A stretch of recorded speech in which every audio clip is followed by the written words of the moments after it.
Okay কৰিছোঁ বল। Welcome guys, আপোনালোকে যিহেতু চাই আছে মই আছাম টাইপৰ কাম কৰি আছোঁ। যোনে যোনে চৰকাৰী ঘৰ পাইছে, যদি আছাম টাইপ ঘৰ বনাই আছে তো কেনেকৈ বনাব মই দেখাই দিওঁ, আহক।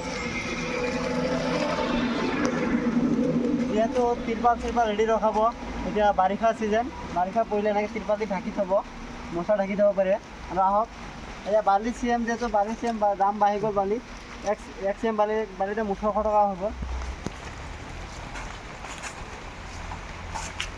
কামৰ চাইডত এনেকৈ এটা দা ৰখাব চিমেণ্টৰ বস্তা কাটিবৰ কাৰণে, আৰু এনেকৈ সৰু সৰু ফুল ৰখাব। আৰু যিহেতু চিৰিটো চাইছে, আহক দেখাই দিওঁ। যিহেতু চিৰিটো চাইছে, ইমান ষ্টেপ কেইটা বনাইছোঁ আৰু কাম চলি আছে, কামকেইটা চলি আছে। 5 ইঞ্চি গাঁথনি দিছোঁ গোটেইকেইটা। মিস্ত্ৰী খৰচা বেছি নাহে, যদি আপোনালোকে বনায় 1 লাখ টকাত মই গোটেই কাম কৰি দিম গাঁথনি ভেটিৰ পৰা ওপৰলৈকে। তো প্লাষ্টাৰটো এক্সট্ৰা হ'ব, যদি প্লাষ্টাৰো কৰে তেতিয়া আৰু 50,000 টকা বাঢ়ি যাব। 1.5 লাখ টকাত আপোনাৰ 32 ফুট বাই 26 ফুট হৈ যাব। এনেকৈ কৰিডৰ নথকাকৈ, আজি কৰিডৰ দিয়াতে আৰু বাঢ়ি যাব।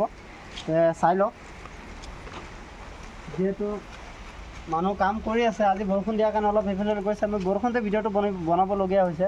তো ৰুমটো চাব পাৰে, ইয়াতে মাজত এটা ৰুম পাৰ্টিশ্যন হ'ব, যিহেতু আমি আগত ছাইডৰ বাউণ্ডেৰীকেইটা আগতে উঠাই আছোঁ। তা আপোনালোকে যে ঘৰ বনাম বুলি ভাবি আছে, মোৰ লগত অলপ যোগাযোগ কৰিব।